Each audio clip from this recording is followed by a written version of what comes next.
মঙ্গলবার তাইওয়ানের সামরিক বাহিনীর প্রধান অস্ত্র গবেষণা ও উন্নয়ন প্রতিষ্ঠান ৩টি রোবোটিক টহল কুকুর জনসম্মুখে প্রদর্শন করে। ৪ পাওয়ালা রোবটগুলো বিভিন্ন ধরনের সামরিক মিশন পরিচালনার জন্য প্রস্তুত করা হয়েছে। প্রদর্শিত ৩টি সংস্করণের মধ্যে একটি নজরদারি ও পর্যবেক্ষণ, একটি গোয়েন্দা তথ্য সংগ্রহ এবং অন্যটি অগ্নিশক্তি প্রয়োগের জন্য তৈরি। অস্ত্রসজ্জিত সংস্করণটির পিঠে একটি অস্ত্র সংযুক্ত রয়েছে, যা প্রয়োজন হলে দূর থেকে পরিচালনা করা সম্ভব।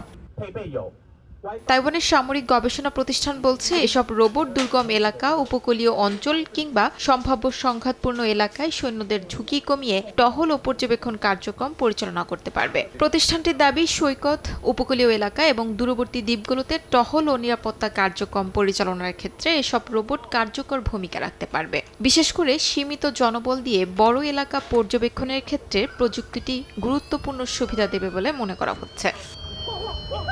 তাইওয়ান ভবিষ্যতে এসব রোবটকে দক্ষিণ চীন সাগরের কৌশলগত দ্বীপগুলোতেও মোতায়েন করতে পারে। বিশ্লেষকদের মতে, দক্ষিণ চীন সাগর, তাইওয়ান এবং অন্যান্য আঞ্চলিক প্রতিদ্বন্দ্বীদের মধ্যে কৌশলগত অবস্থান শক্তিশালী করতে প্রযুক্তি নির্ভর নজরদারি ও প্রতিরক্ষা ব্যবস্থার গুরুত্ব দ্রুত বাড়ছে। শিউলি রোসা, সময় সংবাদ।